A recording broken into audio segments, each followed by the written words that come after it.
Today on Pilgrim Radio's His People, Les Sillars, thinking biblically about the end times in modern America. All throughout the Pauline epistles, Paul is constantly talking about the return of Christ. One way or another, it is a part of the story that we are all a part of.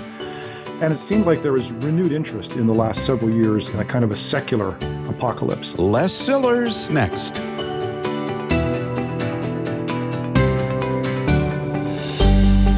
In his piece in World, titled Visions of the Apocalypse, trying to make sense of current events in light of biblical prophecy, editor-in-chief Les Sillars asks, are we living in the end times?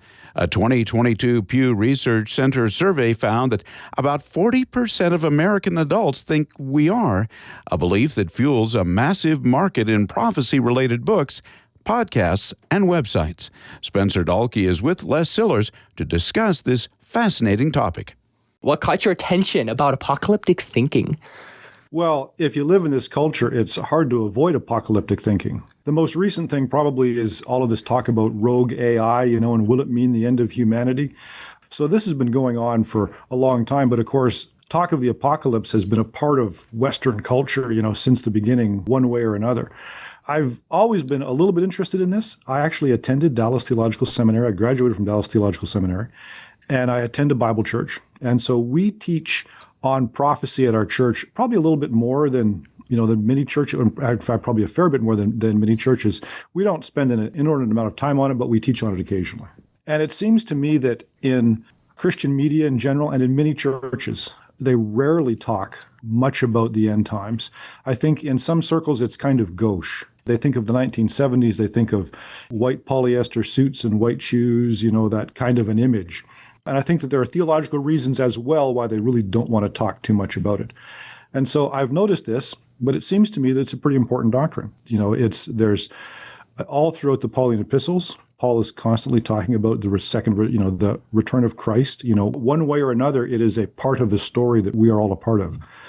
And it seemed like there was renewed interest in the last several years in a kind of a secular apocalypse. And in the Christian circles, interest in the apocalypse tends to kind of, wax and wane, go up and down. And I thought, well, I think I'd like to talk about it as a news story. I don't want to argue the doctrine one way or the other, because there's obviously lots of different views about this.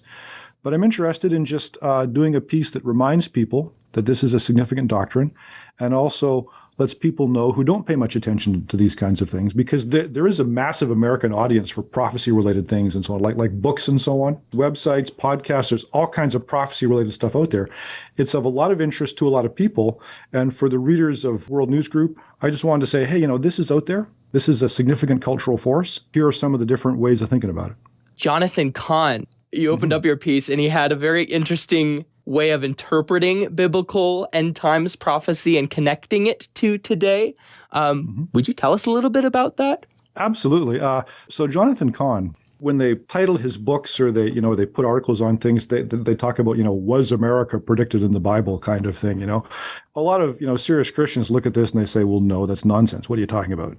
But his approach to interpretation actually goes back for many years, and it was common at the founding era. It's a typological approach to interpreting the prophetic scriptures. And what it says is that they regard Israel as a kind of a type of America in a way, and that by looking at how God treated Israel, this gives us clues as to how God is going to treat America. Now, personally, I think there are a lot of theological issues with that, but that's the approach that he takes, and it has a long history in this country. So in the article, I talk a little bit about going back to people like Jonathan Edwards, widely regarded as America's most revered theologian. He saw America in these terms. Many people in the founding era looked to the Old Testament for clues on how God was going to treat America for her sins. Even the notion of a city on a hill, right? We're going to found a city on a hill that will, in some way, there's undertones to it. It's not explicit, but there's undertones to it that, we're going to be a new Israel in a very literal sense or in a very real sense. So when Jonathan Cahn looks at Assyria's capture of the northern 10 tribes in the Bible, for example, 732 BC, and he says, oh, well, that foreshadows what's going to happen on 9/11/2001. God judged Israel for her sins, and he will judge America for her sins. And this is a very common theme in biblical interpretation today. And there are all kinds of, doctrinal issues, which I didn't get into, but about whether or not this is an appropriate way to interpret Scripture. Does God have the same deal with the U.S. that he had with Israel? Pretty doubtful of that myself. But nevertheless, this is a common way of thinking about how do I make the Scriptures real to my life today? When it comes to the apocalypse, as Christians, I know the millennium is a big deal for us. To start that off, why does the millennium matter? Why have we kind of staked our flag on these positions around the 1,000-year reign of Christ? When you try and understand prophecy just by looking at the Old Testament, right, there are all kinds of allusions to all kinds of things. And there's this notion of a Messiah who's going to come and set everything right. And this notion of a Messiah who comes and sets everything right is articulated most clearly in Revelation. And in Revelation 20, there's this passage that doesn't use the word millennium, but it says, and for 1,000 years. And in Revelation 20, there's a dozen or so verses. It uses the phrase 1,000 years 6 different times. It seems to be, or a lot of interpreters have interpreted this as, well, that's got to mean something. Maybe it means a literal 1,000-year reign, where Christ will come back and establish this reign. And so if you piece together the Old Testament scriptures with a certain way of looking at the book of Revelation and the New Testament, it seems like this is going to be a pretty critical feature of what's going to happen next. And so the theological debate is, well, what is the nature of this 1,000-year reign? And so some church fathers took the approach, this is a literal 1,000 years. In traditional futurist eschatology, Christ comes back, sets up a literal 1,000-year reign on earth in which the promises to Israel are fulfilled, after which there's a final rebellion by Satan, and then Christ establishes the eternal kingdom or the eternal state, right? So that's the new Jerusalem comes down out of heaven, and this is heaven from now on. So that's one interpretation. That's premillennialism because Christ comes back before the millennium. In amillennialism, that approach says that no, the millennium should be interpreted allegorically. The things that we see in Revelation, these are to be taken symbolically, so that the Antichrist refers to evil in people's heart and so on. And so there is going to be a literal 1,000-year reign. There will be no millennium. When Christ comes back, he's going to set up his eternal state, and that'll be that. And then there is a school of thought called postmillennialism, which says that we are in the millennium now, and it's our job as the church to prepare the world for Christ's coming. We are to exercise dominion over the world, and when the world is finally in good enough shape, that's when Christ comes back and sets up the eternal kingdom. That's called postmillennialism. And that certainly had a rising influence, I think, in American culture. I think that postmillennialism was largely discarded for the most part, the latter parts of the 20th century. But I think as the culture wars have increased, as polarization in our culture has become ever more sharp, I think there is a segment of Christians who have adopted postmillennialism as a way of saying, this is why God calls us to be involved in the culture. Our eschatology tells us that we need to confront the culture with the gospel. So how we understand the millennium, how we understand eschatology in general, has a huge effect on how we understand how we should relate to the culture. What's the job of the church? Are we just in a holding pattern until Christ comes back and sets everything right? Are we supposed to confront the culture and set the world right so that Christ will come back? Is it something in between? This really does have a major effect on how Christians are supposed to interact with the culture, how they understand their role in interacting with the culture. It makes sense to me why, if you adopted one of these positions, it would affect how you engage with culture, like you're saying. Personally, I'm not sure why a person has to take a position, because it seems to me like Revelation, the real theme is that Jesus is on the throne and no one's going to knock him off. Whether he comes now or whether he comes after, the 1,000 years seems insignificant. Do you think there's a particular reason why it's important that Christians take a stance on one of these positions? I don't think that when Jesus comes back and when we face the judgment for the things we've done in the body, whether for good or for ill, that our view on the millennium is going to be high up on that list. I really don't think that's going to be the case. But I think it's worthwhile to think through these issues, in part because eschatology is such a significant factor in the New Testament.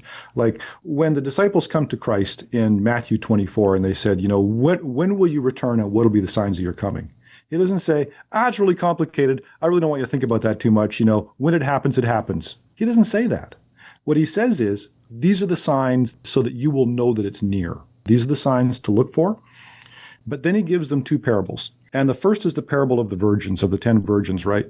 And who are the 10 foolish virgins? Virgins are the ones who are not prepared. The first parable says, be prepared, watch for the day. The second parable says, it's the parable of the talents. And the message of the parable of the talents is you will be held accountable for what you do with the things that I've given you. I've given you responsibility.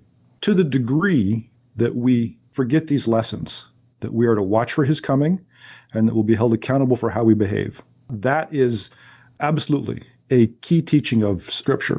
Your exact view on the millennium, I don't think that that's a central question of faith. What I do think has happened, though, is that people look at the debate over the millennium and over these related issues and they say, oh, I just can't be involved with that, so I won't think about eschatology at all. And I just think that's a mistake. Do you think there's a way that we as a church can find unity? Because like you pointed out a little earlier, whether you take a premillennial position that, the world is going to go to hell in a handbasket before Christ comes versus a postmillennial where things are going to get better. Those are kind of radically different views of culture. Can we find unity with differing positions? In the sense that we will be held accountable for the good that we do, right? God has prepared good works for us to do. We're all called to be salt and light. We're all called to be faithful to the things that God has called us to do. And that will look different for different people. I think to the degree that we can all accept that it looks different for different people, and that some people will feel called to, say, enter the public square in politics or media or whatever it is, right? And they do the best they can. Can we find unity in these things? I don't think we need unity. I think we need charity. I think we need to recognize that God has called different people to different things. Along with that will come different eschatologies.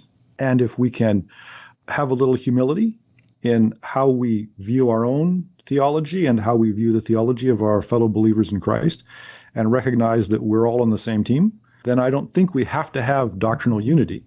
But I think that we can all certainly pull in the same direction. You do conclude your article writing about C.S. Lewis and his concern that, in the words of, I think you put it in John Donne's words, what if the present were the world's last night? Which is was interesting because it's the signs of the times, the wars that we're seeing, the turmoil. It's a nice pointer back to the fact that Jesus is close. How can the church live well in light of what may be Christ's very near return? So in a sense, that's kind of a question more for a theologian or a pastor than a mere journalist. I think the clear teaching of the Scriptures, of the New Testament, of the Gospels in particular, what do the Gospels point constantly to examples of people who had faith? It's simple to describe, but it's not simple to do. It's to have faith that God is in control and that he will work everything out. Eschatology matters because how we feel God calls us to engage with the world around us, right? That will change depending on our eschatology.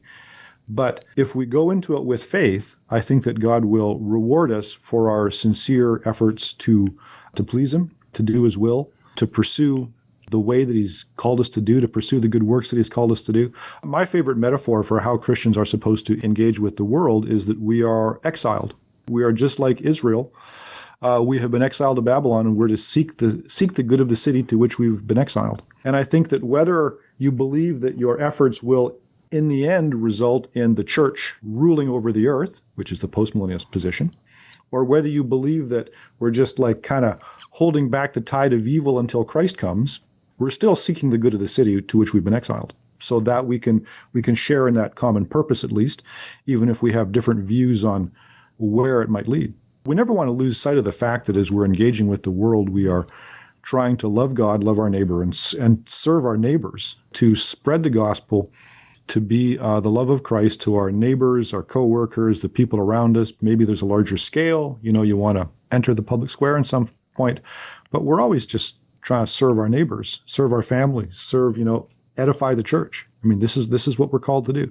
One of the other things I was thinking about as I was kind of preparing questions is, it's easy to think as Christians about how we need to live well in light of Christ coming again, perhaps very soon. But also just the concern that maybe we should have for lost souls. Because if Jesus is returning very soon, if he comes tomorrow, that's it.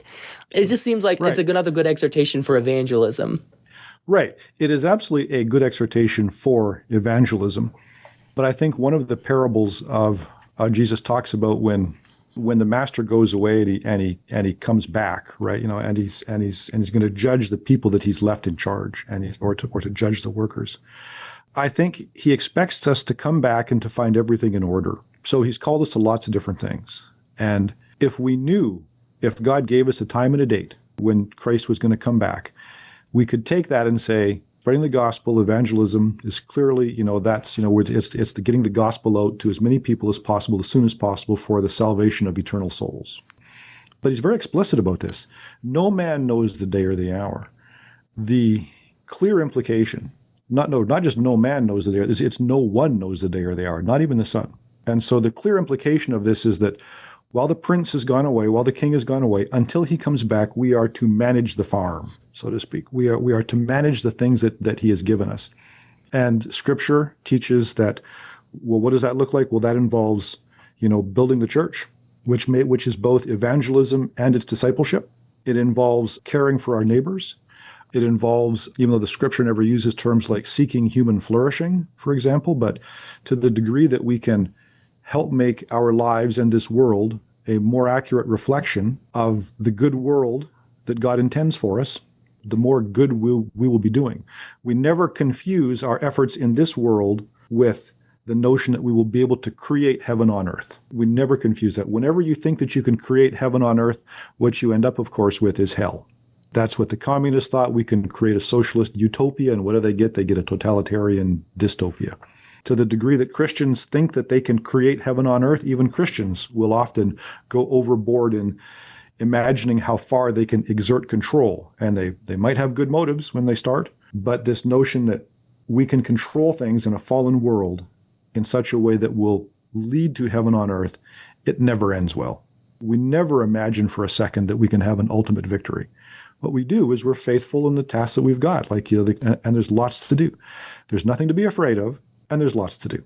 To that point, I hope this isn't too much of a redundant question. You were talking about avoiding trying to create a heaven here on earth. Mm-hmm. What is the biggest pitfall of apocalyptic thinking today, and how can the church avoid it? If by apocalyptic thinking you mean an overemphasis on attention to the second coming, if your eschatology takes an outsized role in your thinking, if you pay too much attention to the second coming in the sense of you are continually looking for signs, I think there are a number of problems that this results in. I think the first one is probably anxiety.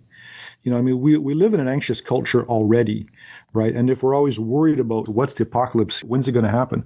The idea of the apocalypse, of course, it's the unveiling, and it's supposed to bring hope. It's supposed to be the time when God steps back in a very real way into our world and sets everything right. So whatever your position on the millennium, we're all looking forward to that day. And it's easy, I think, if you spend too much time thinking about this, to become anxious about what's going to happen. And I think God calls us to not be. In fact, he calls us the very opposite. Be anxious for nothing, but in everything by prayer and petition give thanks. The peace of God will rule in your hearts. So I think that anxiety is probably the biggest pitfall. I think another danger in this whole discussion is pride.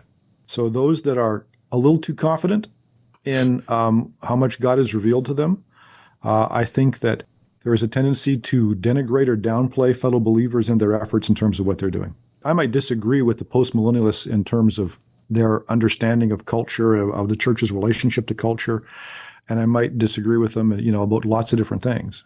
But I respect a sincere desire to engage with the culture and to seek the will of God and to do the will of God in this life. So that's great. And I think that to the degree that people take a little bit too much pride in their eschatology, I think that can lead to real problems. Speaking of anxiety, Paul writes to the Thessalonians that there's going to be, obviously, Christ is going to come. He's going to judge the world. He talks about the man of lawlessness and then exhorts them to stand firm. What practical advice would you give to people that are maybe racked by anxiety about, oh no, what does this mean? I'm uncertain about the future, to stand firm in the gospel? It's one thing to say, don't be anxious. I think that the way that a proper eschatology helps us to not be anxious, it helps us to stand firm in the gospel. It helps us to understand where we are in God's story. We're all part of the story that God is writing for humanity, right? The Bible is not a rule book. The Bible is not a textbook. The Bible is not a systematic theology. The Bible is a story. And it's creation, fall, redemption, restoration. And to the degree that eschatology helps us understand our place in the story, and that we are after redemption, but we are before the restoration, it gives us hope, so that whatever trouble we encounter in this world, we understand that it's not ultimate. Whatever sorrow, whatever heartbreak, whatever fear we might feel, and there's often really legitimate reasons to feel fear, we understand that in the end, Christ will set it right. And so I think that is the message that Paul continually comforts people with in the epistles. He says, Christ will come back, and that is our source of hope. We know that this is not permanent. This is not the end. Christ has a better end for us planned. Supposing that Jesus does not return in the next several years, how do you think that global events, wars, advancements in AI might shape these apocalyptic narratives? Thinking that, what if Christ doesn't come back? I mean, what do we make of things? Well, prophetic passages are most clearly interpreted in hindsight, as in they're easiest to understand after the events. In American history, waves of apocalyptic interest have come and gone across the culture, and it depends on world events, and it depends on events within the culture itself. It depends on theological, waves of interest that will, pass across the culture from time to time. I mean, there's the whole Millerite thing where in, I think it was 1840 something, where he promised that Christ will come back on this day, and it really did set across this widespread wave of people believing that it would happen. And when it didn't, of course, people are disappointed. I think that you can avoid that disappointment by keeping in mind the reality that Christ was very emphatic. Nobody knows when it's going to come. You might have to go through a whole lot of trial and difficulty before it comes. It will come. It might not come in your lifetime. In fact, it hasn't come yet, but it could come. And as one of my sources said, Professor Bach at Dallas Seminary, he's, I quote him in the article, but he says, so far, everybody who has seen signs of the second coming as being imminent, as happening like really, really soon, so far their batting average is 0. But someday, somebody's going to be right. And so that's what gives us hope. As for the secular apocalyptic scenarios, I think that those are actually quite corrosive to the culture. As one of my sources talked about, he said, well, what happened is you've taken this profoundly Christian notion of a coming judgment and unveiling and setting right. It's got both hope and judgment all wrapped up into one, but there's a distinctly Christian framework in which this makes sense. And in that framework, it's both hope and a warning. But if you extract that notion of a coming day of fire and judgment and death, and you take it out of its theological context, all of a sudden it's just a complete source of utter anxiety.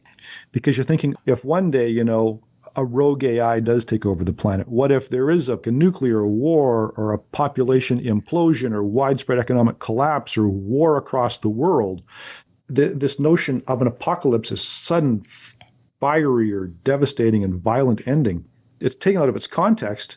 It just causes anxiety because it's something that we might possibly avert, but we probably won't, right? So it's this terrible ending, and it's coming, and it's inevitable. And this is terribly corrosive to people, this notion that they don't actually have real hope.